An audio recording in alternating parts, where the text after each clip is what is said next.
FAIRtax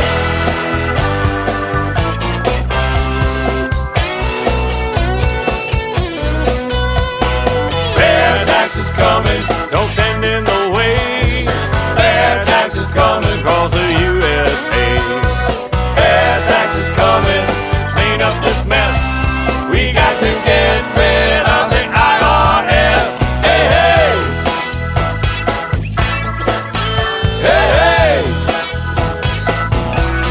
Hello and welcome once again to FAIRtax Power Radio. I'm Bob Paxton. And I'm Ron Malero. And we are talking about the economics of taxation on business. Today you will hear part 2 of our interview with Bob Mathews, who is the owner of the National Parachute Testing Center in Denellen, Florida. But before we get to that, Ron, you've dug up some pretty interesting little tidbits over there you'd like to share. Yeah, I was looking around the internet here. I'm sure many of you are familiar with TurboTax, the tax software. And on one of their website pages, they've got information about small businesses, tax guides. Now, these are just guides to follow, for keeping your taxes straightened out. Recent guides in small business taxes. Small business break, get a refund of taxes paid in previous years, home office deduction, estimated taxes, common questions, when and how to incorporate, managing assets, and these are some of the more standard guides that they have available. Limited liability company taxes, closing a business, business tax preparation, depreciation of business assets, little-known tax tips for small business owners, video, tax tips for small business owners, and so on. Starting a business, taking a business tax deduction. Summary of business tax law changes 2010 to 2017. Wow. Yeah. I mean, and that's just from one website. So everywhere you turn in the process of operating a small business, you run into tax consequences of some kind. Yep. And it results in something that I found on this next article, an index of economic freedom. The U.S. is 12th freest economy. 12th? Yeah, we're number 12. Wow. Yeah. And so why is this? Well, this is by Anthony Kim, not the pro golfer, a different Anthony Kim. There is no single formula for overcoming challenges to economic development and maintaining economic dynamism. Dynamism, I think. Yeah. That's close. But one thing is clear. Around the globe, governments that respect and promote economic freedom provide greater opportunities for innovation, progress, and human empowerment. That almost sounds like the Declaration of Independence, doesn't it? Mm-hmm. The 2015 Index of Economic Freedom, released today, tracks 4 basic policies, all right? Primary policies for economic freedom: rule of law, government size, regulatory efficiency, and market openness. And it goes on to explain those, all right? Regulatory efficiency. What do you think that means? Compliance costs. The United States continues to be only 12th freest economy, seemingly stuck in the ranks of the mostly free, trailing such comparable economies as Australia, New Zealand, and Switzerland. The 1.6 point decline in overall economic freedom over the past 5 years reflects broad-based deteriorations in key policy areas. And here they are. Increased tax and regulatory burdens. They're the top ones. Increased tax and regulatory burdens. And then it goes on. Aggravated by favoritism towards entrenched interests. And all these have undercut America's historically dynamic entrepreneurial growth. All right? So what they're saying here is it's not just the tax. I mean, yeah, we're going to have to pay taxes. We all end up paying taxes.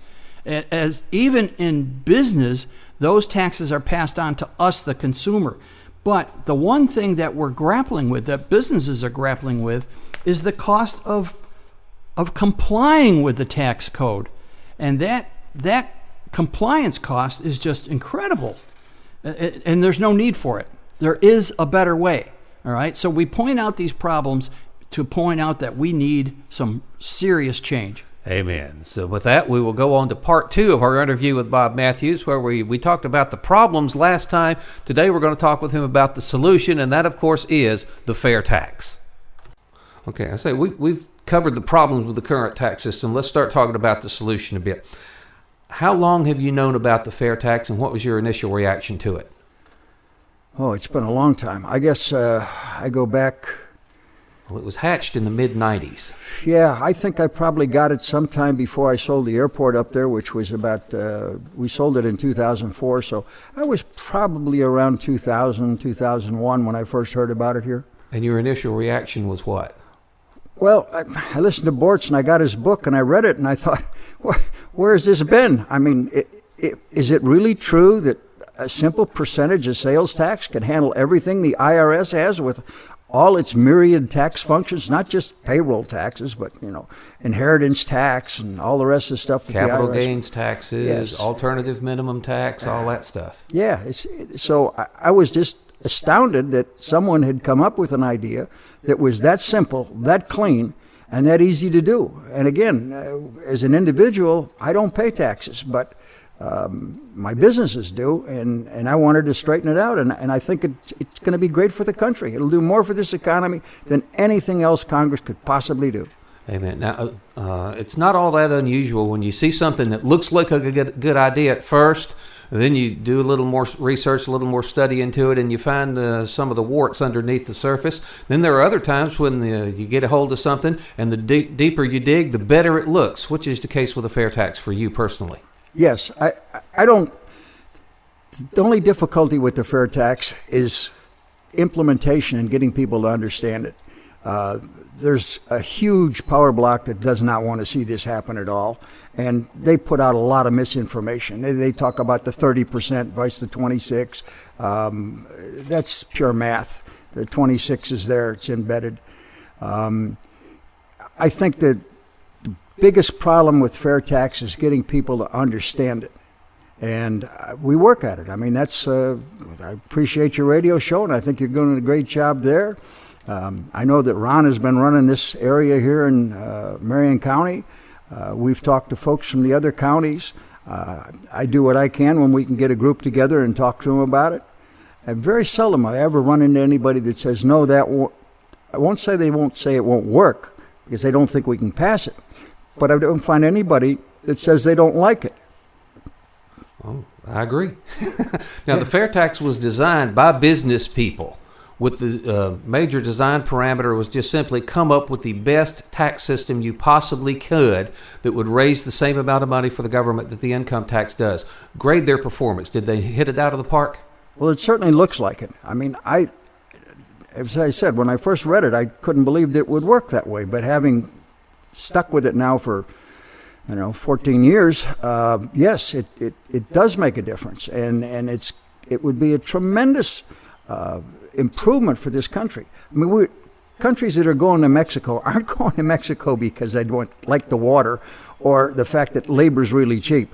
Labor's not that cheap when you get down there compared to the fact, excuse me, that you have to hire more people because they don't have the same efficiency. But up here, we'll be bringing those businesses back if we pass the fair tax. People would want to come here because they could manufacture without having to track all these crazy costs, and then anything they export is not taxed at all. It's magic. Win-win. Yeah, as you know, the fair tax is a consumption tax at the retail level. Retail consumers pay it at the cash register when they buy things. Now, as a business owner, you have had to collect and remit sales taxes. So you've dealt with both the income tax on the federal side and the sales tax on the state side. From a business owner's perspective, compare what it's like dealing with those two different entities. Bob, that would be like comparing Wednesday to orange juice.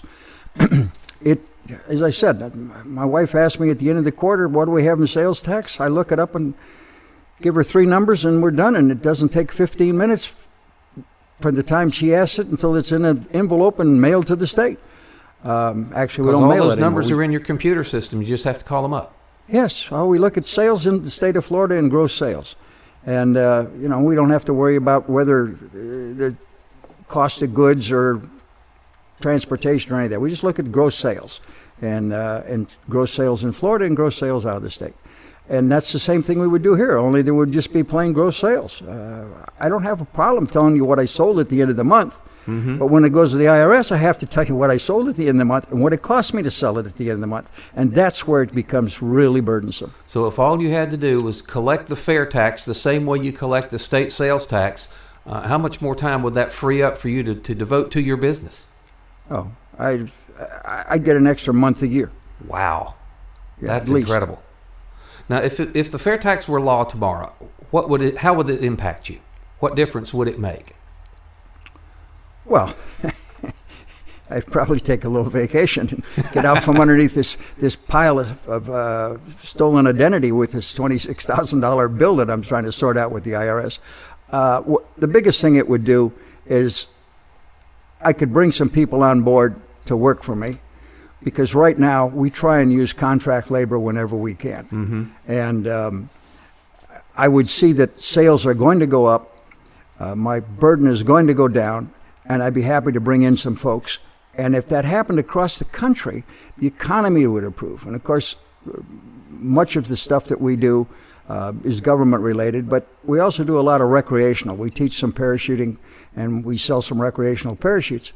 And that industry is flat right now. And that would improve immensely if we were able to move the economy along. What effect would it have on your prices, if any, if you had the fair tax versus the current income tax? Oh, I'd say the prices would come down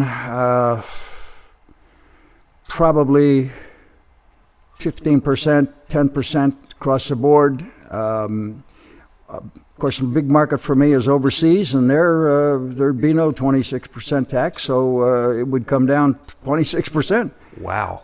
And that would help you immensely. You could hire people, you could expand. We could bring on more folks. We could expand into a couple of different other pieces of equipment that we haven't sold because they're expensive and they don't move real quick. But that would help a lot. Ballpark figure, how much do you think you could save on an annual basis if you didn't have to mess with this tax code?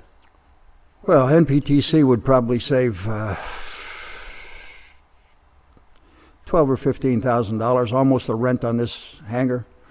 And you multiply that over all of the small businesses in the country, and you've got a tremendous economic stimulus. We're talking billions of dollars, absolutely.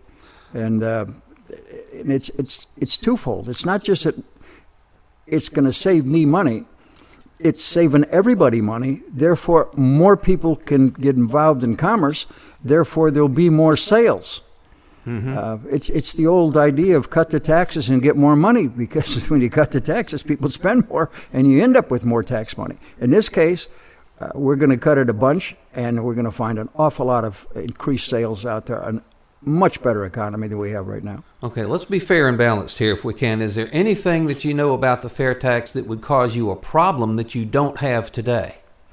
I'm guessing the answer is no, but let's see. Pretty close to no. The one question that we'd have to sort out is I buy surplus equipment from the military, and they tell me that fair tax is only on the first purchase of new equipment. So I don't know whether the military paid the tax on that or I'd be required to pay the tax on it when we purchase it.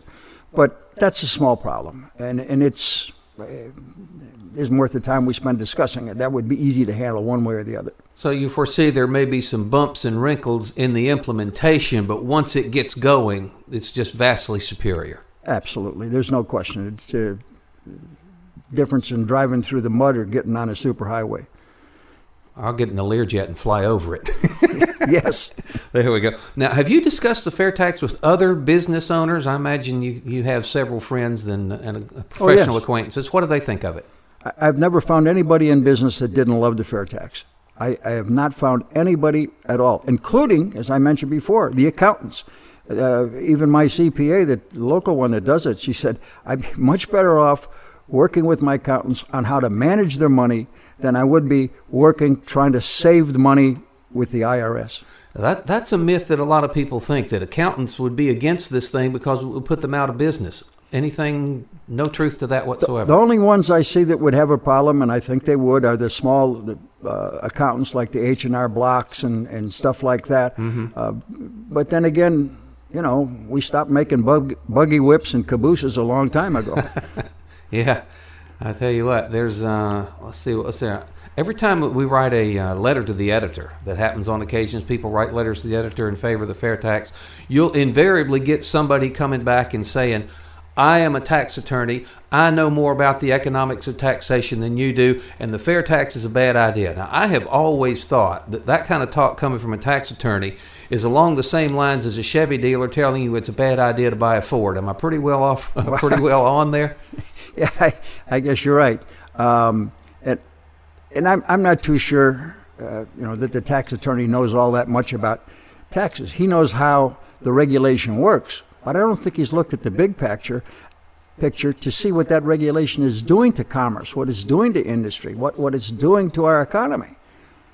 Yeah, so if it's your business to help guys like you navigate the tax code, they like it as complicated as it can be because they want it as far over your head as it can possibly be. So you have to hire them and pay pretty penny for their services. Oh, yes, we do. And but the big accounting firms, the people that are actually in accounting, like Malley Falconero in Philadelphia, those guys have told me flat out that if the fair tax passed, they would be the first guys on the street. They would be happy because they could now spend time working with their clients on how to utilize their money as opposed to how to defend themselves against the IRS. Yeah, and remember the Money Magazine thing we referred to earlier, that professional tax preparers from all over the country, 50 of them, were given the hypothetical family. This is what this is what their income looks like. These are their investments. What do they owe? And the calculated values that these professionals came up with were just all over the place. I don't see any continuity whatsoever. I really don't. We send it in. I've never had a problem with the IRS coming back and saying that, well, I did on one return once they disallowed something. But generally, small returns, they go in without too much problem. The big problem I've had, of course, is the amount of time and money we spend to get to that point. And it's counterproductive.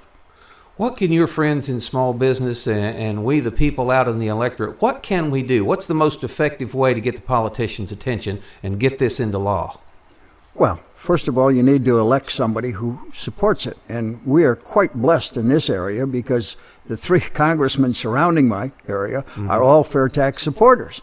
You have to go find candidates that will support the fair tax, and then we have to support them. And that's the single biggest thing we can do. We need to get enough people in Congress that are going to say yes, as opposed to the lobbyists and the embedded politicians that have been there forever and like business the way it is. Mm-hmm. Well, we think about it, the fair tax movement has got, I think, more support in the initial stages of this new Congress than they've ever had before. But when you look at it, I think the current count is 58 congressmen have signed on to co-sponsor the fair tax, but that's 58 out of 435. We need to do a little more here, don't we? Yes, we do. We need to get a little bit more in there. One of the things I tried to put up some time ago was a postcard program where we would send postcards in bulk to individuals that could mail them to their representatives. Object not so much that the representative would get a postcard and he'd look at it and say, oh, well, this is what you want.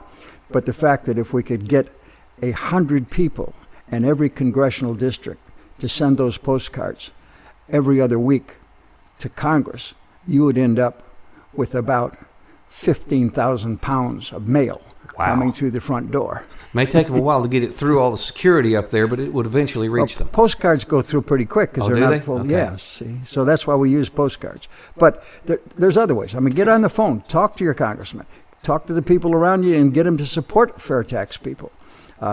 We're 50-some folks right now, and we aren't even out of January. I mean, that's amazing. I remember when we were 50 max the whole year long. Yeah. So we're going to see more and more people coming onto it. Both bills were just introduced last week. Yes, sir. And you've just got to get on the horn and call these people. And more importantly, those of us blessed to live in the South, call your friends up north in the blue states and get them fired up about it to change their congressman's idea. Yeah, that's where a lot of the opposition is coming from people up north where the fair tax really has not made a whole lot of inroads yet. And No, it hasn't. one of the things that now gun control and the Second Amendment's not our issue, not going to come down on that either way. But both sides of the gun control debate acknowledge anyway that the NRA is a fairly formidable force up there in Washington. And the reason is simply numbers. I tried to Google up their membership the other day, and I really couldn't come up with a definitive number, but I got a ballpark estimate. About 4.5 million people. Yeah, I'm a life member. Are members of the NRA. And if we could if we want to have the same kind of clout in Washington that the NRA has for their position, we're going to need similar kinds of numbers. So we urge people to join AFFT. Yes, please do. And it's not expensive. We're not looking for your money. We're looking for your support. And that's a great idea. And I want to see everybody get into the fair tax organizations, both the national and the Florida one. And the other thing is, like I keep saying, bang on your congressman. If he's not doing what you want, get together with your friends and find somebody else who won't. Every 2 years, we got term limits. Every 2 years, just go get them out. Amen. And how about PopVox? You familiar with that? I use it all the time. In fact, as soon as HR 25 hit the page the other day, I was up. I sent out my note to my congressman, which is kind of preaching to the choir. But then I turned around and put it on my Facebook page, and I had several people share it off my Facebook page. So, yeah, PopVox is excellent. It's a good way to get through it, and let your friends know that you're doing it. Now, for someone who's not familiar with it, what is PopVox and how does it work?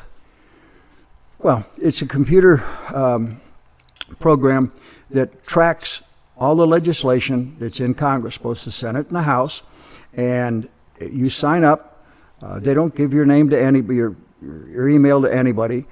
They do give your name and your address to your congressman. And they need your gets it. address to know Right. what district you live in. So that he knows that you're a constituent of his. And you can go up there and search through all the legislation.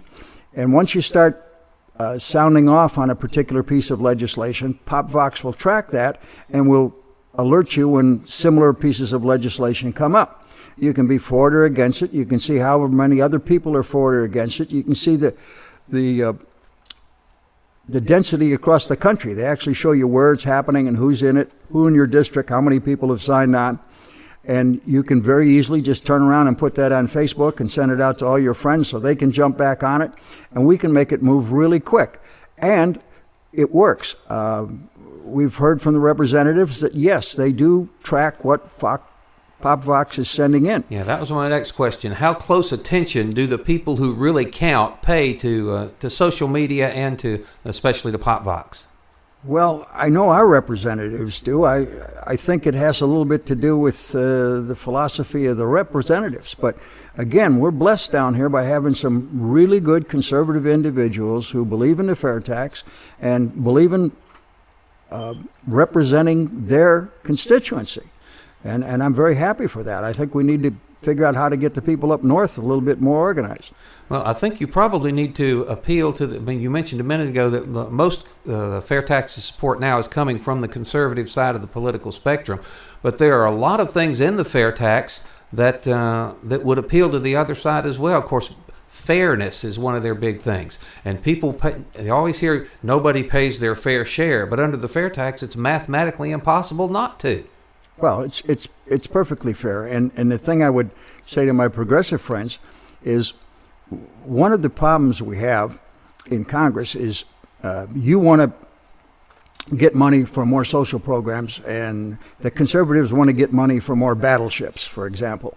And now we're arguing about battleships and social programs, and the best way to do it is fight about where the money's coming from. So the big argument is over where the money's coming from and how to manipulate the tax code to get what you want.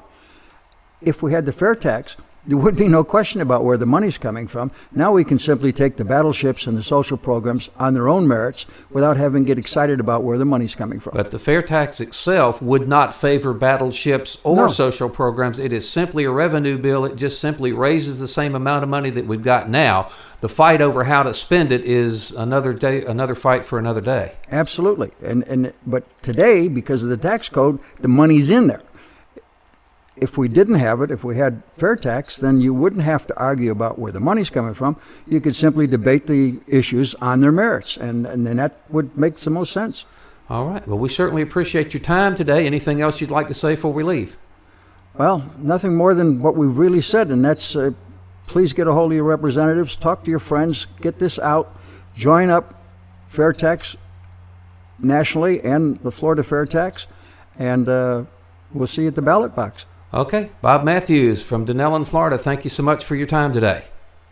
And again, that's our interview with Bob Mathews, owner of the National Parachute Testing Center in Dunellen, Florida, and of course talking about the effects of taxation on small business, which is a matter of huge importance. Small business accounts for what, say about 90% of the employers in this country are small businesses. That's right. So even if you don't own or operate a small business, it's probably in your best interest that you support policies that lets them thrive because, I mean, they are the backbone of the U.S. economy. That's right, and I've got a couple of articles here just to emphasize what Bob has just told us in the interview. Here's an article that was originally in the Washington Examiner. I found it on Facebook. The headline is 60,000 corporations closed every year, taxes blamed. Think of that, 60,000 corporations closed every year. And of course, most of these are very small, mom and pop corporations. America has lost 1 million corporations since their height in the Reagan era, in part driven out of business by the industrialized world's highest corporate tax rate, according to a new report from the nonpartisan Tax Foundation. The just issued research revealed that the number of traditional C Corps has fallen to a historically low level and wiped out the corporate tax base, resulting in federal government relying much more on individual income taxes. Now, what they go on to talk about here is that C Corps are the traditional corporation, but then later on came S Corps. When my wife and I had a small company, we were an S Corp. Small, we were the only two people in the corporation. We were it, all right? So S Corp, sole proprietor, LLC, that's what they're talking about here. It is said that corporate closings have recently picked up steam, and now 60,000 a year are shut down. A driver in the loss of traditional corporations has been the ever-rising corporate tax rate, an issue Washington has been ducking for years. Mm-hmm. All right? More than 60% of U.S. business profits are now taxed under the individual income tax because with S Corps, the corporation doesn't actually pay the taxes. You do the bookkeeping, you have your accountant, give you the results. And by the way, corporate taxes have to be filed by March 15th, not April 15th. And the bookkeeper or the accountant will give you a K-1 form. That goes on your personal taxes. And when you do your personal taxes, then you have to, include that in your income. So it's actually taxed at the individual level. So more than 60% of these corporations. So the result is that the world's highest corporate tax is resulting in fewer corporates, fewer corporations. Okay. When you tax something, you get less of it. Yeah, and we're just about out of time here, but we've got another interview coming up with another one of your friends here real quick. Touch on that. Yep. Another FAIRtax leader, Pat Giannini, is also knowledgeable about rental property, and this is a question that comes up very frequently when we're doing FAIRtax presentations. Well, I understand what will happen when I go to the store. What about rents? And of course, I'm not an expert on that. I can only handle it generally. However, Pat is very knowledgeable and has a detailed analysis of just exactly what's going to happen with rents and how rents will not have to be raised 23%. All right, so that's coming up in a subsequent interview. All right, but again, we're just about out of time here for this edition of FAIRtax Power Radio. Let me encourage you again to go to www.fairtax.org, become a member. If you can join that 1040 Club, which is $10.40 a month, in honor of the form that the FAIRtax wants to get rid of, we could certainly use your help on that one. You can text the word member to 68398. That's member to 68398 to join Americans for Fair Taxation. And until next time, Bob Paxton and Ron Malero, the FAIRtax Guys, saying the FAIRtax, once you understand it, you'll demand it. FAIRtax is coming, don't stand in the way. FAIRtax is coming, 'cause the U.S.